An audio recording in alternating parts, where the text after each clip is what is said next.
Hey everyone, I am the GoreHound. Ow! Today I'm introducing my new YouTube series where I talk about everything twisted. That includes movies, television shows, video games, and novels. If it is sadistic, if it is morbid, if it is completely off the wall, you know I will be discussing it right here. So without further ado, let's start this show right with a video game called Lili, Child of Geos. Now I know what you're all saying. How can this cutesy wootsy video game make it to this channel? Well, let me tell you what, beneath this bright and colorful setting lies a game that is probably one of the most sadistic that I have ever seen. Allow me to share upon you why this game belongs here with me. In this game, you play Lili, a botanist on a quest of finding rare and magical flowers. She needs these plants in order to graduate, so she sets sail and lands on the mysterious island of Geos. It is here on this island where she meets the constructs, wooden puppets created by a race of powerful spirits in order to make their lives easier. Now on the surface, the spirits may seem like a rather cruel and merciless bunch of beings, but if you dare look deeper, you'll realize that they are indeed the victims, and that is the constructs themselves who are the real villains of this game. You see, the constructs are no longer happy with their lives. Despite the fact that the spirits gave them life, gave them a purpose, the constructs demand more. Ergo, they begin forming a rebellion organized by the construct known only as the Trainer. Claiming to be oppressed by the spirits, the Trainer convinces Lili to hunt the spirits down in order to steal the mystical, magical roses that grow upon their backs.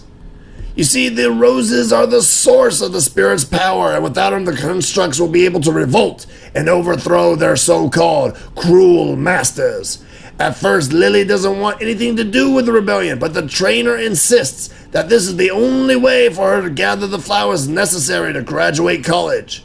Faced with no other option, Lili begins her quest to stalk and hunt down the spirits in order to steal the very things that give them power. Woo!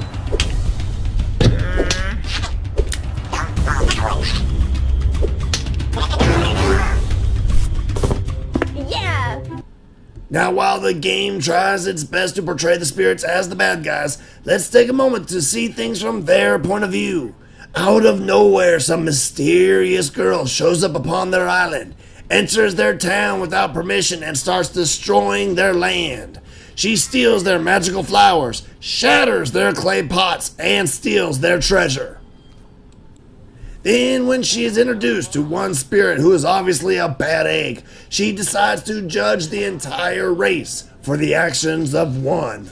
Like a feminine Jason Voorhees, the girl starts stalking the spirits, leaping upon their backs and retching the life-giving flowers from their very flesh. To further prove my point, let's take a look on how the spirits react upon seeing this little girl. Despite being magical beings over twice her size, these spirits do not fight when they see Lili. No, instead they turn around and run away. They are obviously terrified of this little girl. In fact, the only ones who dare raise a hand against her are the spirit guards summoned by the mayor to protect his people.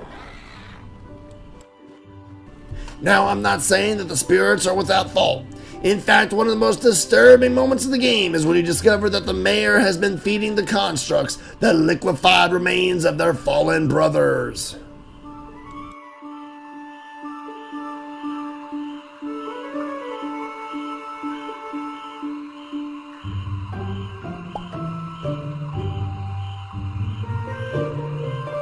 Oh?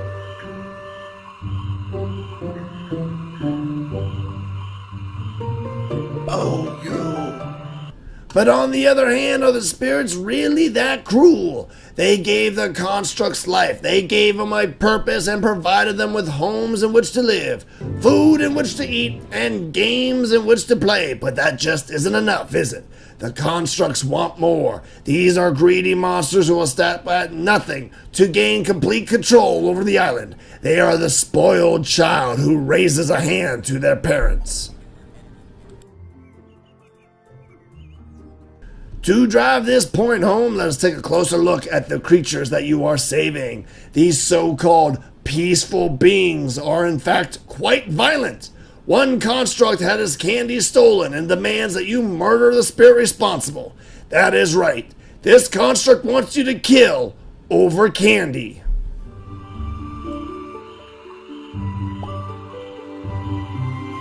Then you have the photographer, a creepy bastard who has been stalking you ever since you arrived on the island.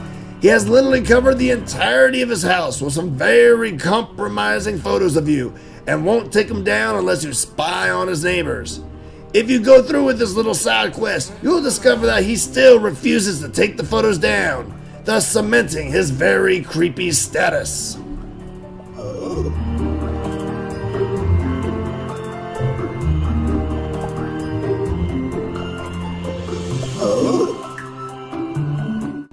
And finally, you come across this bearded hipster who has to be one of the biggest jackasses in history. All he does is stand on the street corner and trash talk anyone who walks past him.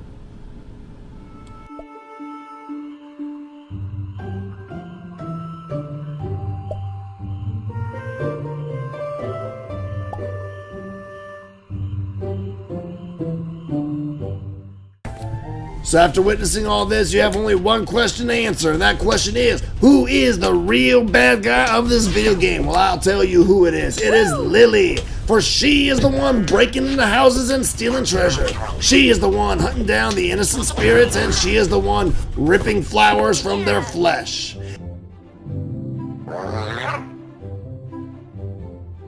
And she is the one who is willingly helping a terrorist organization overthrow the government, strictly because these people do not like their jobs.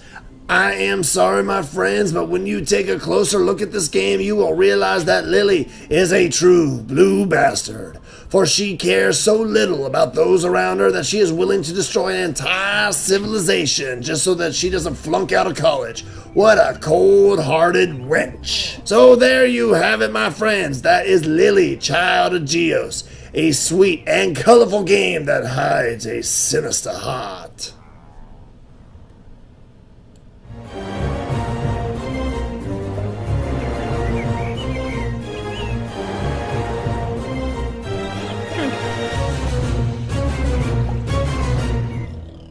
Thank you very much for watching this video. If you enjoyed, please remember to like and subscribe. And I hope to see you next time on The GoreHound. Ow!